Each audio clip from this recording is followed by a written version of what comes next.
Hello, and welcome to Marathon Swim Stories, where we connect with marathon swimmers around the world to find out how they got started, what makes them tick, and why they keep going.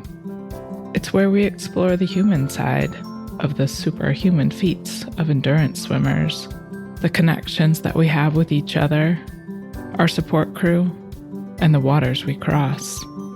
If you've ever stood at the edge of a body of water and wondered what it would be like to swim to the other side, you're in good company.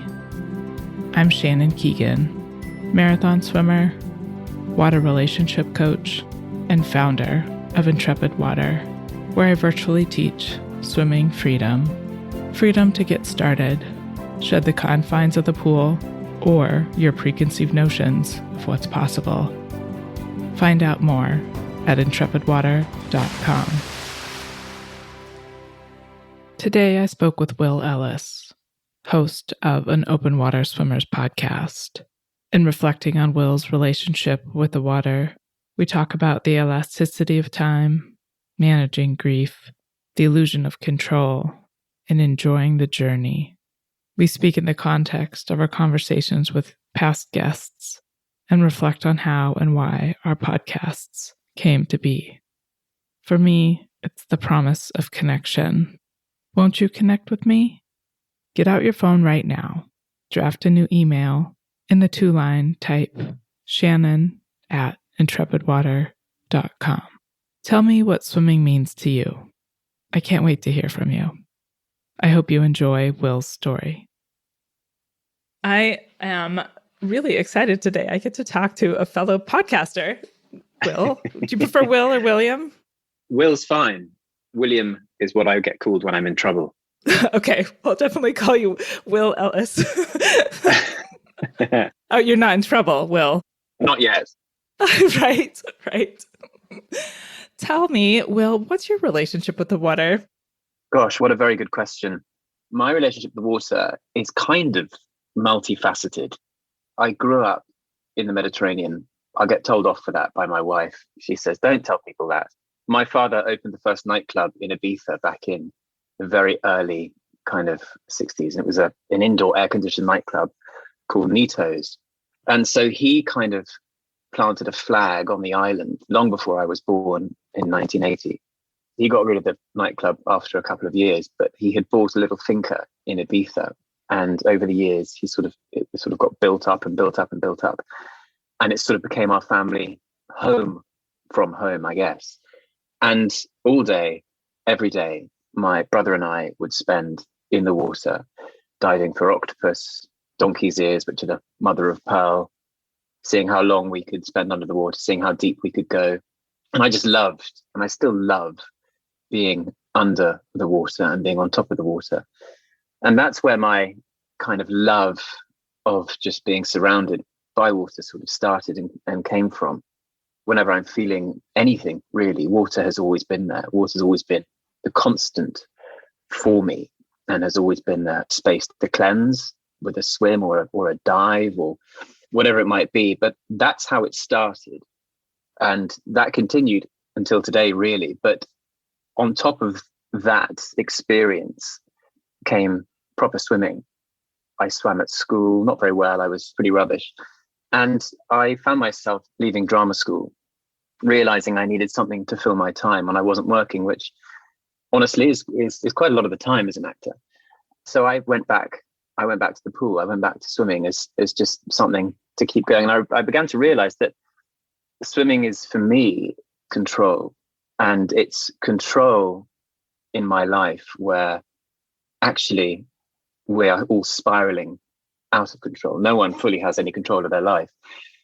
And in my case, the last 5 or 6 years have been extremely challenging. And so swimming has sort of evolved even more into something that I have control over and I can go to and is always there, has always been there for me. And it's a space to train, it's a space to have, metrics. It never lies to you. It's not forgiving necessarily, but it will always tell you where you're at. And it's a space to let go. It's a space to not think. And it's a space to have your head under the water, for a long time. So the The water is my friend. The water is where I go. And without the water, I would be a significantly unhappy person, I think. And I mean, that's kind of my relationship in a nutshell. And that has spanned 42 years. David Walliams on my podcast said something which has always been very pertinent to me, where he said, swimming is the closest we can ever come to flying. And I think that for me is what being under the water and being comfortable under the water has always been about. You feel effortless and you feel comfortable. I mean, I've always been very comfortable at sort of 20, 25 meters underwater. So it's always been a space just to be and feel kind of slightly egocentric, that I'm in a space where not many people go to, or not many people have the privilege of sort of going to, at that sort of depth, which comparatively to professional freedivers is nothing. But for laymen like me, it's deep enough. Over the last few years, certainly my relationship with grief and being under the water has been something that I've really cherished. I mentioned this in a couple of my podcasts that I lost my son in 2017. So being under the water and screaming and being alone and just being in a space where nothing kind of human is around you for a minute or however long I managed to stay under the water has always been a great comfort. A big part of my journey is this idea of control. And I can go to the water tomorrow and I can swim 50, 100s or whatever, I don't know, and feel like I've had control over some training. I've had control over some of my time where my life is sort of spiraled out of control. And the acceptance of your life being out of control is innately human, because I think we all have to do that. So to have a little soupçon of control at times, I've had great comfort and has given me more than I think I can possibly put into words. Yeah, the notion of being a happier person because you're able to go to the water is part of why I feel like I have this mission to get more people to the water. I want more people to come to the water. And in America, I feel like it's particularly challenging. There's access issues and there's all kinds of potential issues because it isn't part of our school system to have lessons necessarily. And then there's various reasons people will leave or they won't come back. And I want more people to come to the water because I feel like we could just be a little bit happier society if we could have more people. I think so. That could use, water. I think so. We share obviously a podcast, and I hope we share some listeners. I'm sure we do. And the idea of the podcast for me was in a similar vein. And I wrote down my expectations of the podcast. And one certainly was to try and, bring people to the open water. But if I'm being really honest, and if I'm being brutally sincere, the main reason I started my podcast was simply that I was missing swimming in lockdown. Mm-hmm. And I'd always had the idea of doing a podcast because I've made friends with some lovely swimmers over the years. And so I thought, well, now is as good a time as any, because I'm missing swimming. I'm missing, to quote Caroline Saxon, I'm missing my swim tribe. And I was just missing that sense of camaraderie that you get turning up to a pool or open water where you can train with people. Because I hate running and I hate cycling and I'm terrible at both. But swimming, I'm okay at. And so I started the podcast, slightly egocentric about trying to improve my mental well-being by speaking to other swimmers and putting it out there and seeing what happened. And it got bigger and bigger and bigger. And I suddenly found myself talking to, Sarah Thomas and Jamie Monaghan. And I was like, wow, these people want to speak to me. This is crazy. I mean, I was utterly terrified. Then in a way that it sort of came at the perfect time for me, that podcast. And I'm not particularly fatalistic. My son Odie was diagnosed at the end of last year, just before Christmas, with a very rare syndrome called Moat-Wilson syndrome, which is a lifelong genetic issue. So he'll need care for the rest of his life. And I was embarking on the second season of the podcast thinking, what can I do? How can I help my situation or other people's situation who are experiencing the same thing? And we've been given a lot of help by a charity called Amaze, who specifically help families who have children with disabilities. And this idea in my head had been brewing for a while of swimming the channel. I had provisionally booked my spot with Eddie Spelling, who was the pilot I did my double relay with a few years ago. And that was all booked. And I found myself talking, I haven't released this podcast yet, to Sally Minty Gravett, or Sally Minty, She's the oldest person to do a double channel crossing. I think you might have spoken to her. Yeah. And it turns out, this is how I said I wasn't fatalistic, but this is just bonkers. So I messaged Sally because a friend of hers had suggested I speak to her. And so I messaged her and said, "Hi, Sally, this is me. I'd love to chat to you. What do you think?" And she said, "Your name sounds very familiar. Are your parents Chris and Becky, who go to Ibiza a lot?" And I said, "Yeah. How do you know?" She goes, "Oh, I can't believe it. I used to babysit you when you were a 1-year-old because I was the nanny to your father's great friend. Oh my gosh. We spent lots of time together in Lanzarote and other places." And so this person came into my life again, who I had. I mean, Sally's in her early 60s, I think, and who I obviously haven't seen since I was 1. And the podcast has brought her and I back together. And she, at the end of our chat, she said, "Well, you must come and swim around Jersey." And so now I've sort of been roped into this 65-kilometer swim next year, which I'm thrilled and delighted about, which gives me the perfect recourse to start raising money sooner rather than later for this charity for my son. So it's like these various sort of things have sort of plopped into place as a result of the podcast, which I sort of set up slightly for selfish reasons to feel better during lockdown. But some good has come out of it. There's been some lovely feedback, which has been hugely generous and kind of people who have taken the time to listen. And everyone's so different, but everyone resonates on a certain level about the water and our relationship to it and what we get from it. And so it's just been bonkers, really, to sort of think how the last 2 years have played out, specifically with regard to an Open Water Swimmers podcast, and now where I am going now with my swimming and this desire to swim longer and be in the water for longer, because I think there is something deeply cerebral about processing grief. And when life throws you big challenges again and again, there is something about endurance rather than a 3K race, a 1500 meters race in the pool, or just swimming lots with your club, that takes on some sort of transcendence, that takes on a different meditative quality to help you deal and process things. I swam Lake Zurich, which was a 26.5K race a number of years ago in 2015. And they call that the transcendence race, which I sort of slightly scoffed at, thinking, I'm swimming to swim fast for as long as I can. And then it was a lovely race and didn't win it, but I came third, and the 7-hour swim I was pretty pleased with. But that never left me, that idea that time went so quickly, and 7 hours felt like, it felt like an hour and a half, as had the training up to that, to be honest. It had all been really lovely. And, you can just get in the lake and swim for 4 hours, and it just feels like you've only been in for 20 minutes. There's something about that, being in that space, being able to swim in that space. It takes a while to get there because you need to train, if that makes sense. And once you get into that space, there's something so freeing and liberating about an endurance event in the water that just lets your mind go, that lets you have the space to just be still. Yeah, so many things are coming up for me right now. Marathon swim, like, it doesn't have the same meaning to everybody everywhere.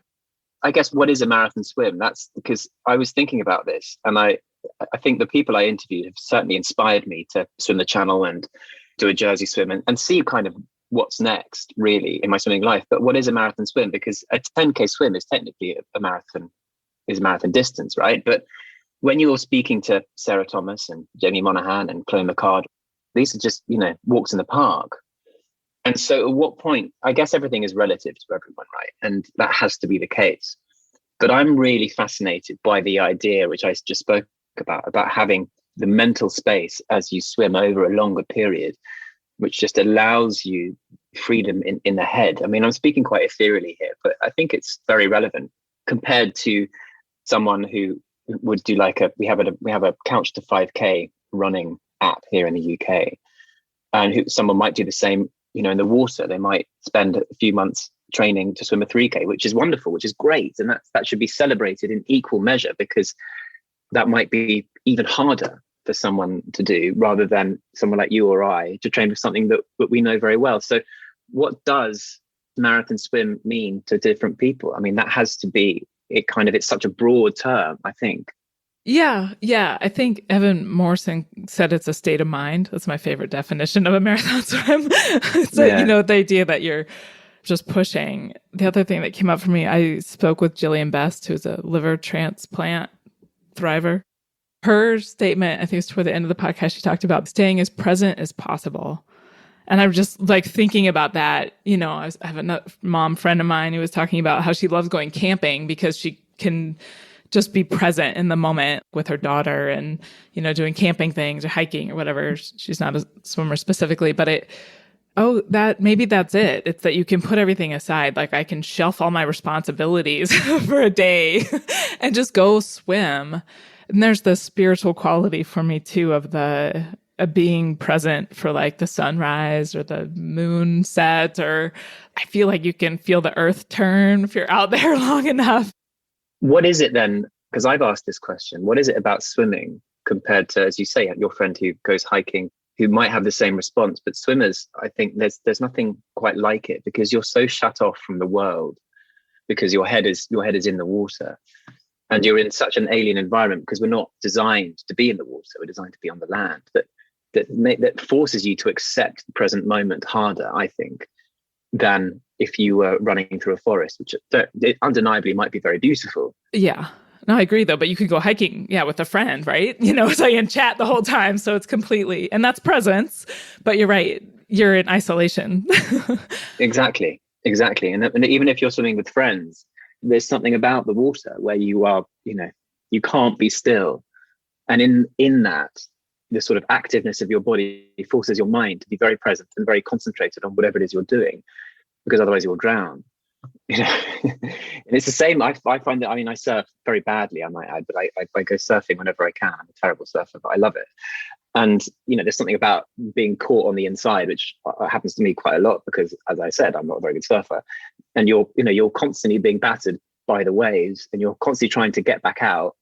And it's just so thrilling because you can't stop. You have to keep going. Otherwise, you're going to get pushed into the rocks or you're going to drown. And there's something really fundamentally spiritual about that sort of endeavor because there's no way out. Whereas when you're hiking, you can just sit on a rock and look at the horizon, which is lovely.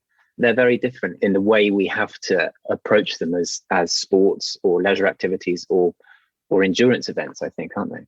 Mm-hmm. It popped up in my head. You said, we're land beings.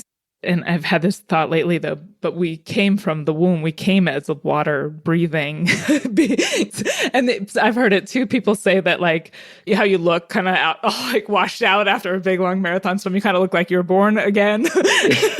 Very true. It's very, very true. Yeah. So I'm wondering if there's something, the isolation that's womb-like that maybe we're seeking. That's certainly true. If you saw the state of my son after he was born, he looked like a pizza. And I think when you come out of a very long marathon swim, you see those pictures of Sarah Thomas, just looking absolutely terrible. And I think someone's taken a picture. She said she was given some Smarties just after she finished and a glass of champagne or some M&Ms. Yeah. That's right, yeah.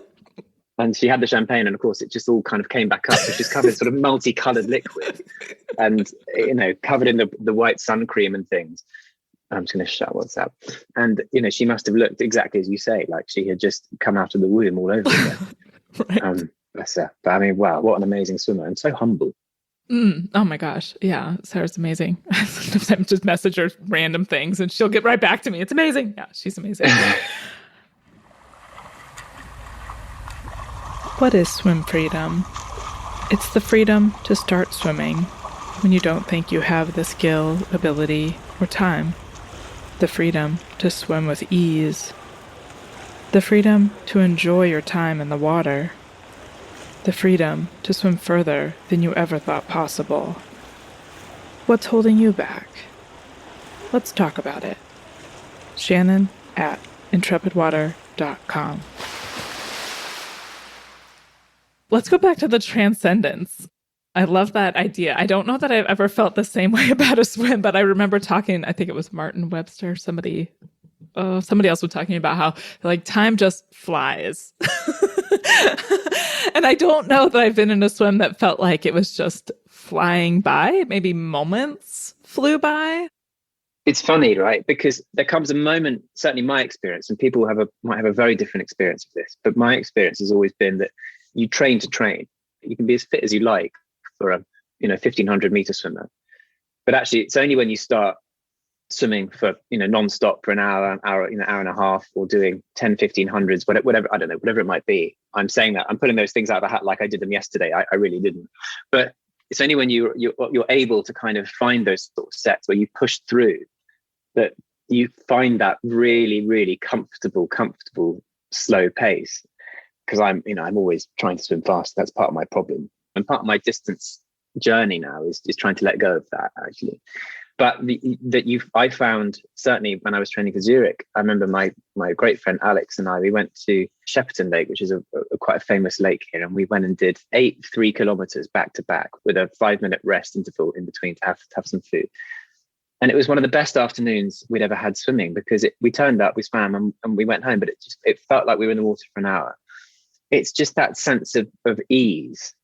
And it was just so unbelievably kind of pleasurable, because for those 3 hours, I guess it's a form of meditation. It's a form of transcendence. I don't know. I'm still kind of searching for the answer, but I relished those swims, even more so than the actual swim itself. I'm a big believer in enjoying the journey over the actual end result.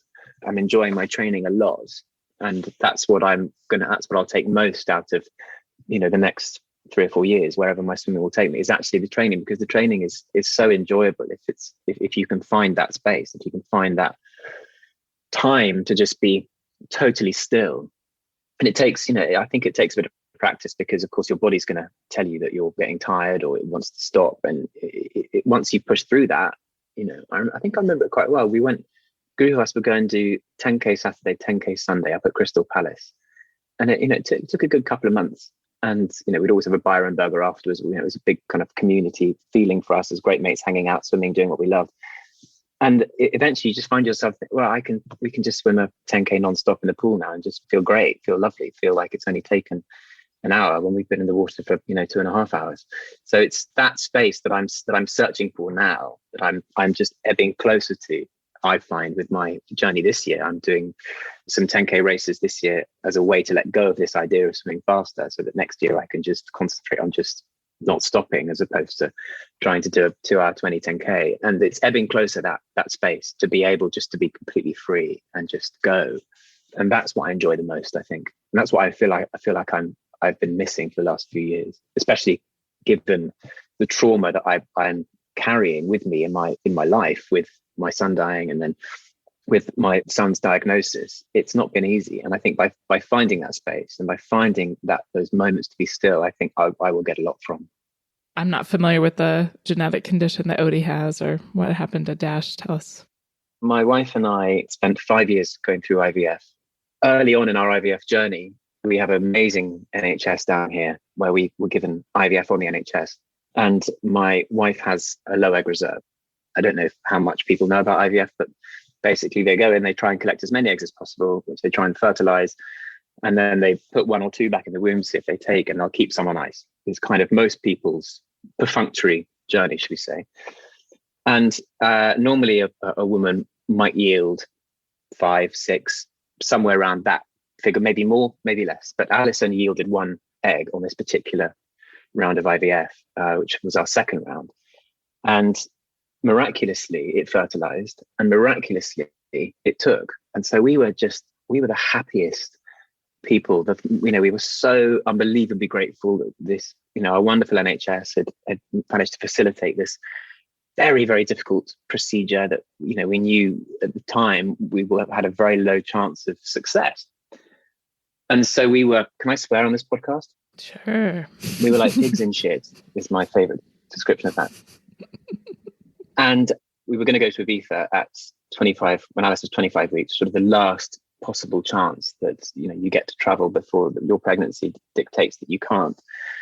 And so we were in Ibiza, and Alice went into labor. And so we went to the hospital, and there's no NICU unit in Ibiza. There's no resources to look after a baby born at that gestation.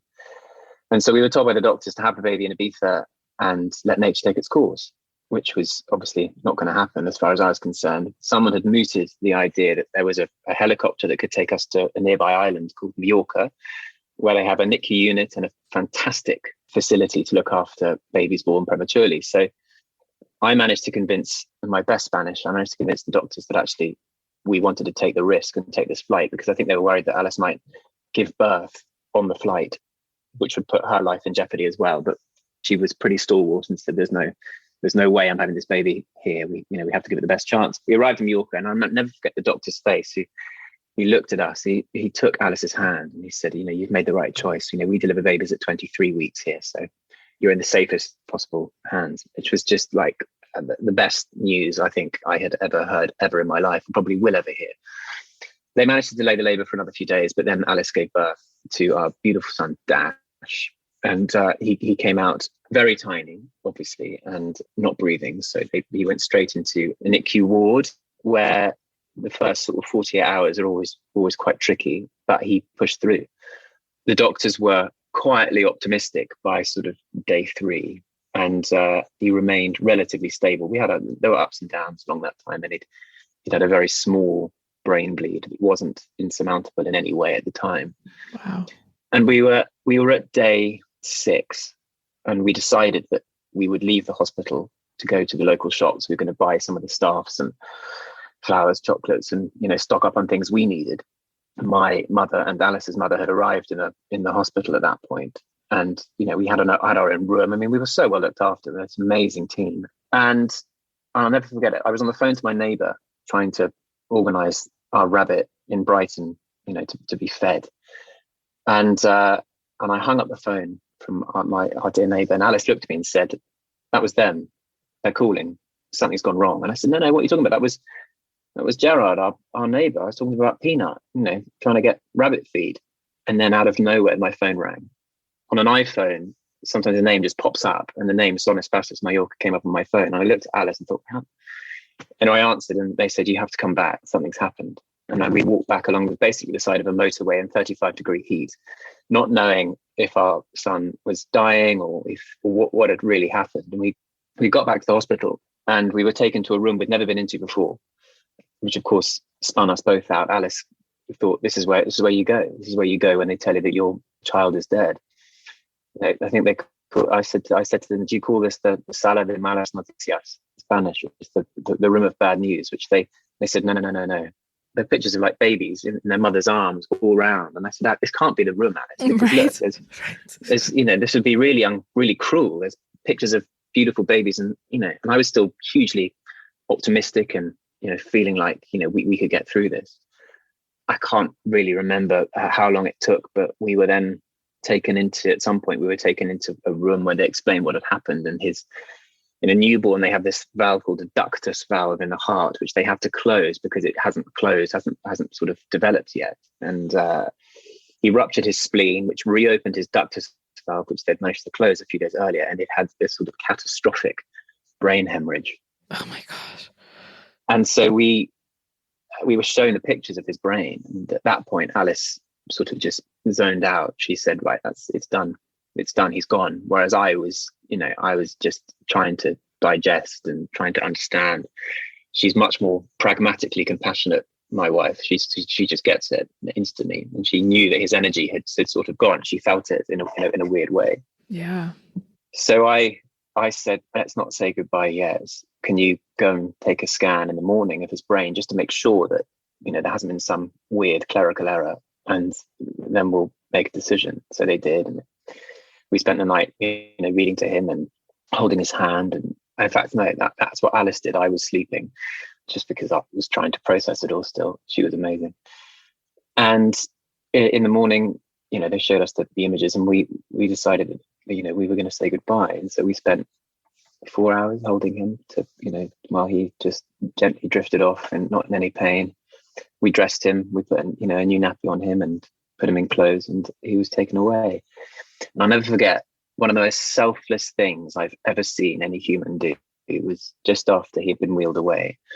Alice, my wife, we were sharing this suite, if you like, this NICU suite where there were sort of cubicles all the way along. And sure enough, there were 2 other English couples there who had a similar experience to us, whereby they'd gone into pregnancy early on their last holiday before birth, one of whom had been born at 23 weeks. She's still alive, actually. She's doing really well.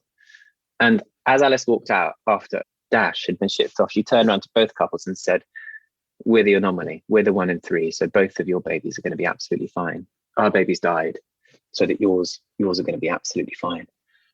I thought, and I remember thinking, how in that moment can you be that compassionate? I mean, it's just bonkers. I remember we went back to, so a great friend of my brother's, actually, who's become a very good friend of mine, had given us his parents' villa to stay in for a little while, which was on this amazing kind of beach in Mallorca, right on the seafront, which had a lovely beach to sort of swim and paddle off. And we got back to this lovely, beautiful flat, and my mother passed me a vodka and tonic, and which was the nicest vodka and tonic I think I've ever had. And we went down to the beach, Alice and I, and we decided to go for a swim. And we'd said to each other, let's take this as everything we see for now, he sees, which sounds silly and sort of ethereal, to use that word again. But I remember swimming properly out to a sort of rock, a couple of 100 meters out from the sea, and my goggles, filling with my own tears rather than seawater. But just looking at everything with a sort of renewed mask, a renewed life, if you like, that I was now experiencing something and having to, now grief was going to be a real part of my life for forever, really. And I remember looking at things with a slightly skewed and thinking, well, this is for you, Dash. This is everything I'm seeing now is for you, is because this is the only way I can now connect with you, is through my own lens. And I think that's when the idea of grief and swimming through grief, which I spoke to Anna Wardley about, really kind of became a crutch for me. And swimming more than ever became a space just to be still and have as my time to not process, but in doing so, process, if that makes sense, because you're not being active, you're being passive in your head. And we then spent the next sort of 7 or 8 weeks with my family in Ibiza, which weirdly, and I've spoken to my therapist about this, because I feel really guilty that was one of the most loveliest times I've ever had on the island, because I was dealing with awful, awful grief on the one hand, as was Alice, but I was being propped up on the other by my entire family. We had lots of friends come out. I think they kept us very busy deliberately, but I remember being very, very distracted, which was very nice. But it meant coming back to Brighton, where we live, it meant that was very, very hard. Yeah. Because we suddenly were sort of cast adrift slightly, which was kind of inevitable, and that needed to happen. And we came back to Brighton and licked our wounds. And we were then, very quickly, we had made the decision in Ibiza that we were going to try for another child, because we were both kind of in fix-it mode, and realized that was something we both wanted, but also would help in some way create some sort of legacy for Dash, in so much that there would be a sibling. Mm-hmm. And we came back to our beautiful NHS. So I have no gripe with, or no bugbears against, because they are just amazing for us to have had that opportunity in the first place. But I wrote to our clinic and said, are we still eligible to have a round of IVF on the NHS? And they said, yes, of course you are. Your baby was born early, and that's fine. And our clinic they are amazing. We're still in contact with them a bit, but we just need to check Alice's levels of hormones. And of course, Alice's hormone level had dropped so significantly that we were no longer eligible for IVF. And this was really soon after we got back. So it was like this absolute kick in the nuts that was no longer an option for us on the NHS. And that spun us both out, hugely, that Alice had given birth only 3 months before, and suddenly we were told that, no, I'm sorry, we can't help you. I got very lucky then. I was invited to do a very long voiceover job, which meant I could pay for a private round of IVF, which, it's frighteningly expensive. So I sank all my money into this. I thought, if you're going to do it, we're going to do it properly. So we went to this very expensive clinic in London, which was like a cattle market. And Alice had to drink like a litre of milk a day. And I was injecting her at very specific times with drugs, and all the doctors, although they were very professional, very lovely, were all very kind of officious, and like, you were very much a lab rat. Anyway, a similar thing happened. We only found one egg, and by the time we went to have this egg collected, Alice had already ovulated, which meant that it was no longer there. And so we panicked. Anyway, they spent a good hour trying to find it in Alice's womb. They said they did. And then rather than waiting for it to fertilize, they just put it straight back in, because there's no point hanging around. And I'll be honest, we felt quite confident because we just had a baby. We just had a successful pregnancy on one egg, on one embryo, I should say. And so it seemed like we can do this. We can nail this because we've nailed it once before. Why shouldn't it work for us again? Anyway, it didn't. And that was another kick in the teeth, which many, many, many people will have experienced with IVF. IVF is incredibly cruel and it takes no prisoners. And so we'd always said that we would try a donor egg scenario if that didn't work. And we found a lovely clinic in Barcelona. Spain has some of the highest donor rates anywhere in the world. There's something about Catholic families being very generous with their eggs, much like in America, where they have very high sperm donor rates, as I understand it. I mean, I'm happy for someone to correct me on that. And so we a donor was found very quickly, and she was 19. We were like, yeah, young eggs, great. And it was a success. And we had our beautiful boy Odie, who was born on the same day that Dash died, the 15th of July, and the same hour. So Dash died at 10:30 Spanish time, and Odie was born at 9:20 English time. Wow. On the 15th of July. So it's sort of crazy, really, that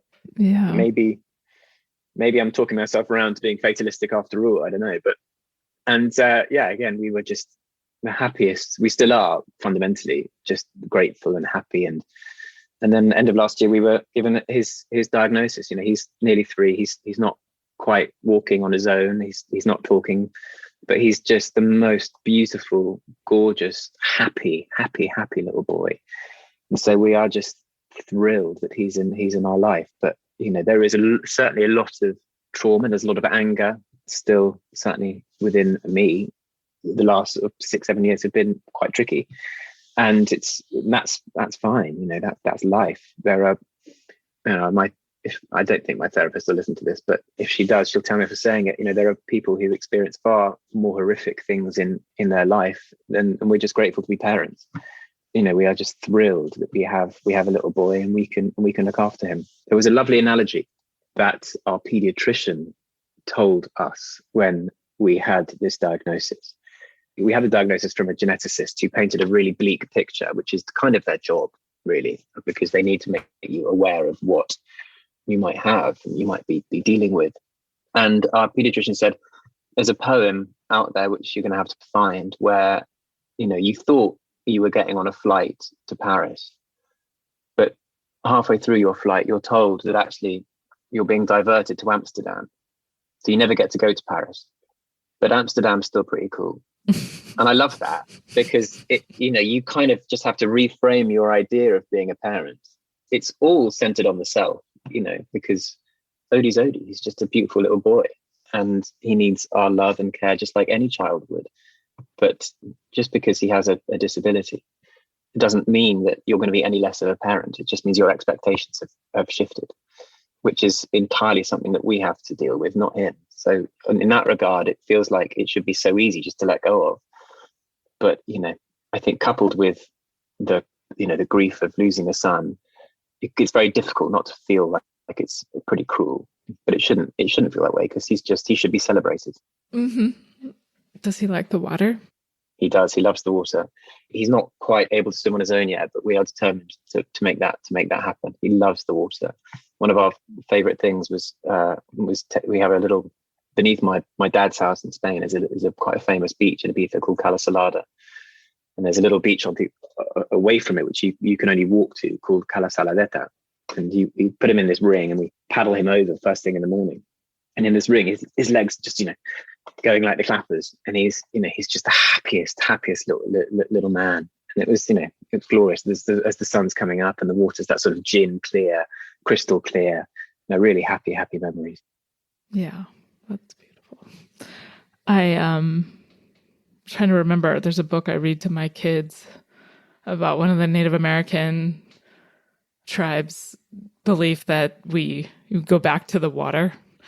And I love that idea that we can kind of reunite, I guess, kind of with your past and your presence. Kind of goes back to that transcendence of, or the elasticity of time in the water. And we were talking about how things can seem to go right by really fast, but I think they can also seem excruciatingly slow. But I like the idea too, that the water can connect us with our past and our present and the dead. And yeah, it's a really beautiful notion. I'll try to find the name of that book for you. Yeah. And I think swimming in different places makes you feel different things. We only moved to Brighton 5 years ago, but there is something so special and unique about swimming in your hometown in the sea, which I never really understood until I realized how happy swimming in this off the coast in Brighton was making me. And then I put two and two together, that it's because it's my hometown. On that level, it's nicer than swimming in Ibiza in Spain, because even though that's sort of a home from home, I spend more time here with my family. So and there's something about salt water as well, I think, over fresh water that is infinitely different. There's something quite special, I think, about swimming in the sea compared to swimming in fresh water. And I'm still figuring that out, I think, is the easiest way to say it. That's a cop out on my part. That's a cop out, total cop out. But I don't have the answer to that, but there is something very different. Yeah. My sea swimming experience is limited. I've gotten over, even just getting in freshwater took some doing for me. I grew up landlocked. So I want to go back to, so we've established the water's therapy and water helps you stay happy. Did we touch on why you decided to, push a little further, or what led you to? A little, yeah. And I think for me, it's the kind of coming together of lots of things. So I still compete as a masters swimmer. I mean, I'm okay. I'm not in some people's league, but I'm faster than a lot of people, and I still love that because I still want to push myself to swim at a certain pace. I still feel like I'm 32, and I'm 42 in a couple of months. So I still feel like I can swim personal bests, lifetime bests rather than sort of masters category bests. And I don't think that's going to go for a little while, but there's an itch in me about going back to that space I felt when I swam Lake Zurich, and I was competing at lots of 10K races. So I mean, I've got this sort of training plan just on my wall right here. So this year is about swimming some 10K races and feeling comfortable and fast at that distance without pushing myself too hard, so that the year after next I can swim some much longer races. It sort of feels like a foundation year, if you like, with a view to having that space, to having that mental space and that consistency of training and the control, I think, which I spoke about earlier, the control in a life that is spiraling out of control. Not only am I an actor and voiceover artist who is constantly at the behest of other people's decisions, you are constantly looking over your shoulder with regards to grief, waiting for the next thing to happen, which is shoe to drop. Yeah, exactly. And so in that regard, that's why the control and the distance that comes in swimming for distance, swimming with a big target, a big goal. And I've always wanted to swim the channel. There's something romantic about the channel. And so it felt like the podcast, this, how much I've been inspired personally by the people I've spoken to on the podcast, that felt like a catalyst to now is the time.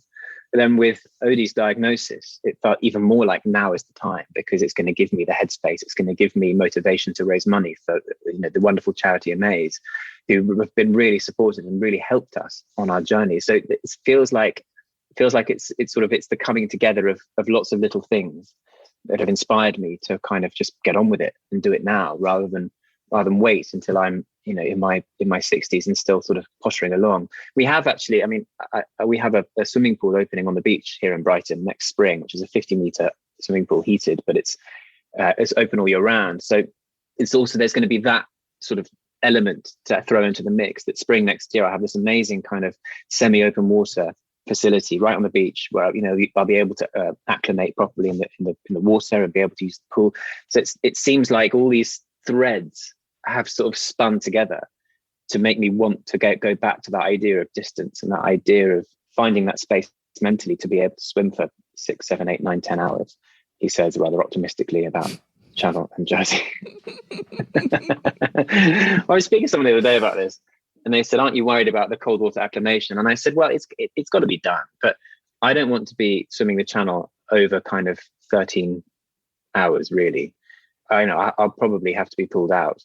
So, I want to swim it quickly, but there's no guarantees on anything, because you're behest to your pilot and the tides and the conditions.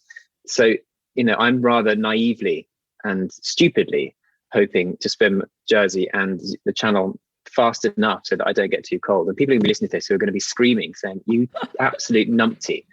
But that's my really childish, naive plan at the moment, which will all change next year, I'm sure, when I actually realise what I've decided to try and do, and probably foolishly try and do it. So, all my swims have been warm apart from the relay, but you're only in the water for an hour and then you're out. You can warm up. So, what was that like? Tell us about your relay experience. Oh, the relay was great. So I've heard the boat can be rough. This is it, Shannon, right? This is why I am so naive, and I'm actually a bit childish and a bit of a fool, because our relay, you couldn't have written in a book better conditions than what we had. We were a group of 6 swimmers, all used to train at the same swimming club. So we're all fast. A couple of NCAA athletes in there as well. So we're all pretty good, and it couldn't have been calmer for the entire duration. It couldn't have been flatter. It couldn't have been warmer. I think the air temperature, even at night, was still hovering around even at night was still 16, 17. And during the day, it was like 25, 26. And we had the water temperature was about 18, 19. So, it was a breeze. And we flew across in bang on 9 hours, and then came back in just over 10, I think. And so, wow, it was like, I can do this. Day out of the water. I can. And so none of us got seasick. A couple of us got quite cold because, a couple of guys were really lean because they're super fit and do Ironman and things like that.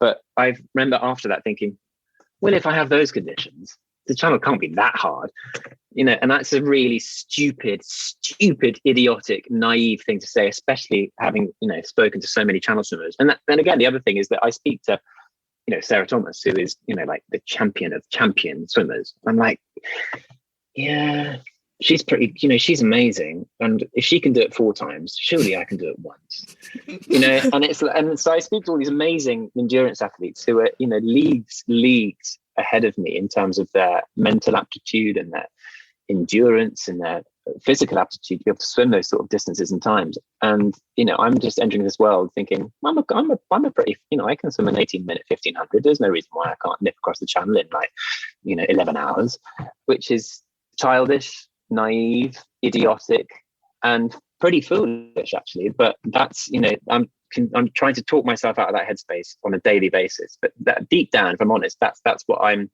idiotically trying to convince myself of. But it's good to set a bar somewhere. I know. So there's some people that set the bar low, and there's some people that set the bar high, and that's okay. Exactly. And I've got 2 years to actually get my head around it properly. I feel like all I can do right now is train for distance this year, and then I'll start thinking about acclimation next year. And when we have this 50-meter pool being built on the beach, which is right, I live by the water, so if I can't get in the sea and have a 50-meter pool, at my disposal, my resources, and not at least get across on the English Channel, then I'll be very disappointed and have to have some words with myself. But then, some fog might roll in, and we might have to abandon the crossing. There's all sorts of things that go wrong. But if I can't get myself in a space where that is what I can control, then I'll have to have some words with myself. That's an interesting thing, right? Because there's this surrender that I like. I like to use the word surrender, that kind of when you jump into a big, long open water swim, you don't necessarily have control. It's interesting that you opened with that swimming brings you control in the spiraling out of life. But that's a really interesting dichotomy, because absolutely you can't control the boat. You can't control the conditions. You can't control the wind. You can't control the moving sea. The only thing you can control is how much you've trained and your own headspace. And if you've done that, then you have to surrender to what she gives you on the day. To quote Kath Ferguson, if the sea doesn't want you on the day, it's going to be a very difficult day out. If the sea wants you, it'll be an easier day. And I'm totally at peace with that, because don't make it. I'll be totally okay if I don't make it, because with any luck, it won't be anything I've brought with me. It'll be something that's happened on the day that's out of my control. So weirdly, within that, I find control within that. If I've accepted where I'm at in my training, which will hopefully be sufficient, then I've kind of done enough, because I think I enjoy the journey more than the event itself. So for me, the journey of trying to swim the channel is actually far more enjoyable and far more why I'm doing it than actually to swim the channel itself. Because along that way, I will hopefully swim a similar, not quite as far distances, 8, 9, 10 hour swims and things, which is, once you've entered into that realm, is just glorious. And I hope in some way that, again, if I don't make it for whatever reason, it won't be anything I've brought with me. It'll be something else, and that's what happens. And there's no shame in that. And Jersey, for example, it has the third most tidal movement in the world. And so I think the fastest anyone's ever swam around Jersey, which is 65 kilometers, is 9.5 hours, but the slowest is somewhere around 15 hours. And so you will hopefully find a way to get round, because the water hopefully will take you. So Jersey feels like a really good sort of stepping stone to what might happen in the English Channel, because hopefully by hook or by crook on Jersey, you sort of get round, but you might be in the water for 14 hours. Whereas the English Channel, you can be in the water for, in some cases, upwards sort of 20 hours, which I don't think I've got it in me to acclimate for that sort of time in the water, if I'm honest. So you had mentioned you have several 10Ks on the books this year, but you also mentioned you wanted to let go of kind of being performance driven. Yeah, it's interesting to say performance driven, because I'm not in the realm of a former top level swimmer in any way, shape or form. At best, I'm a county level swimmer down here. So I like the fact you said performance there. That makes it feel really kind of important and judgy. Thank you, Shannon. But everything's relative. And that's what I love about swimming, because I was never a top level swimmer. And the bar I would set myself when I was swimming with, swimming club and other much faster swimmers was, I like to swim at this pace. And then I was swimming at that pace. I was like, oh, cool. I like to swim at this pace. I was like, oh, cool. Now I'm swimming at that pace. And I spent 3 years going to every single different type of stroke clinic I could find, from Swim Smooth to Total Immersion, Carlin Pipes Nielsen, all these amazing kind of swim practitioners. And I sort of took the best bits of all of them and sort of threw them into my swimming and balance. And that's how I found myself swimming lifetime best at 32. So I've got this rather kind of innocent and naive approach to kind of still wishing and wanting to kind of swim faster and longer and better, which I think a top level swimmer won't, because they know that at 20, they swam their fastest and they're never going to get any faster. Whereas I still am hugely ambitious with my swimming. But these 10Ks this year, which I am really excited about, are simply stepping stones for me for next year, in terms of just getting some sort of distance pattern, having short-term goals in order to kind of motivate yourself to do the work, to get yourself into a space where you can train at a level where you are able to transcend. Do you have any fear of injury or burnout? Yes and no. No, because I'm fairly comfortable in my body and in how much swimming I've done in the past and how much swimming I'm able to do now. And I'm obviously a lot older now than I was 10 years ago. And my body's, I have to take 2 days off a week instead of one. And I quite like that, because it means I can do some work with some stretch cords and feel like I'm doing something a little more useful in terms of injury prevention. And in terms of burnout, I've always been a great believer in lots and lots of short-term goals and not trying to look too far ahead. So the furthest I'm looking at the moment is October, where there's the Posidonia race, which is a 10K race in Ibiza, which I'm doing with my brother, which is also hugely motivating, because I'm training him up to swim a 10K distance and to race a 10K distance. And I should mention actually that my brother is a pretty motivating factor in my swimming from the get-go, because when I think I was 25, And we both come from this sort of free diving and underwater world in Spain. And he said to me flat one day, he said, "Wills, you will never be a faster swimmer than me." And I said, I thought to myself, how can you say that? I'm 25, man. You're 6 years older than me. What do you know? And that's kind of why I left drama school, and I sort of went on this sort of, right, let's break my stroke down. Let's really go for it. And I found myself suddenly swimming with a swimming club a year later, 6-7 sessions a week. And I remember that first time I swam with him in Ibiza after I sort of had found my swim legs quite well. And he sort of chuckled and said, "Well done, Wills. Well done, well done." And that was sort of the acceptance. And that was as far as it went. It was sort of the pinnacle of my childish sibling rivalry. And now, he's a great swimmer, my brother, but he will never be as fast a swimmer than me. So the fact that we're both swimming the Posidonia race at the end of the year is a massive motivating factor for me, that we're both able to kind of go and do that. And it'll just be really lovely to be in the water with him, even though I hopefully will be a little bit further in front than he will be, but it will still be lovely knowing I'm sharing that space with him, and and hopefully he'll get round, and it'll be a really lovely day. What does Alice think of your endeavors? Well, she always says that she's a swimming widow. One year when I was suddenly starting to take swimming really rather seriously, we were training really hard to go to Masters World Championships in Riccione, and we were swimming like 2 sessions a day, and Alice and I had just moved in together, and so we just never saw each other. And so from that moment on, she said, "Well, I'm just going to be a swimming widow from now on. Is that right?" And I had to sort of then make sure that I wasn't being a complete mindless, because it's not like I'm a professional athlete. I'm just doing this for fun. She's getting nothing from this. It's a purely selfish act. And so you kind of have to try and make sure that you try and balance your life in equal measure for others, because otherwise it can become very selfish and very enveloping of your entire life. A bit like being an actor. God knows how she's put with me, actually. I have no idea. The most selfish profession you could probably ever do. And I go off and swim for 2 or 3 hours every day. Anyway, she's a very, very lovely woman. Does she like to swim? She specialized in underwater camera work. So she worked on like the Harry Potter films. She worked on all the Mission Impossible underwater stuff. And she worked with some incredible people doing some really, really, really wonderful things under the water. So that's kind of how we had a spark, 12 years ago, is that we both shared this sort of love of the water. And she's a master scuba diver and all that comes with it. And she's swam the Bosphorus with me like 4 or 5 times in Istanbul. She loves the water, but she's never really embraced the sort of competitive edge to swimming. She's always just been very much, very comfortable being in and under the water, but she's never wanted to swim faster particularly.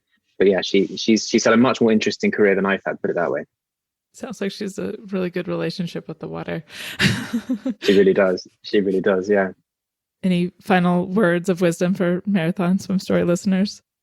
I feel like a bit of a fraud, talking about marathon swimming compared to the people you've talked to and the people I've talked to. All these words come out of my mouth, like, I'm going to swim around Jersey next year and swim around hopefully do the Channel year after, which, I'm fully committed to doing, but I haven't done them yet.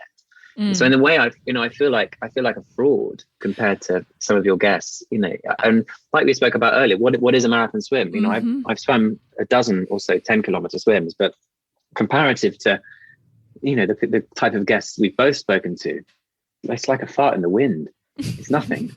I've explored this a lot just because I was there was a time where I was interviewing all these Triple Crown swimmers and world record holders. And what I found myself wanting to do as a coach, though, is really circle back to the people who are just getting started. I think in some of the conversations I had with some of these like higher, I don't know, I'm even putting them on an echelon, because at the end of the day, it's that state of mind and like, what does it mean for you? And that's why I'm trying to just bring it back to earth and like bring it back to really the medium, the water, and how it connects us and all of that. That's what I'm working on getting to. But I found myself really longing to talk to people who just had a good relationship with the water, or they just wanted to push themselves a little bit.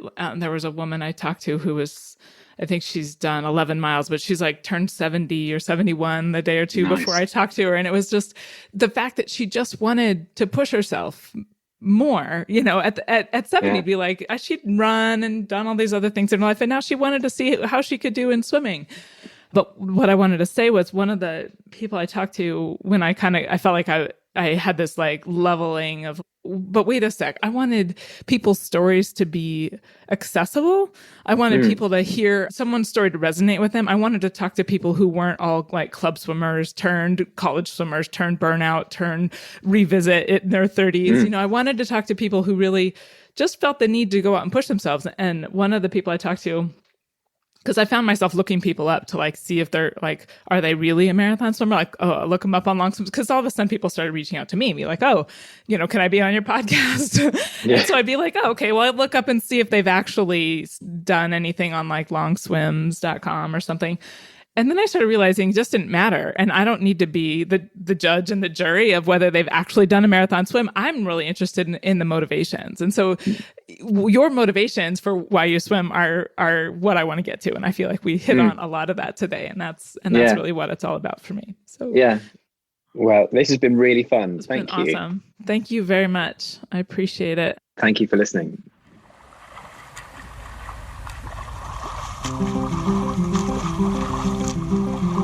I hope you enjoyed today's episode. If you were inspired by even just a moment of this story, please share it with a friend. You never know what might push someone out of their comfort zone so that they can find out what they're capable of.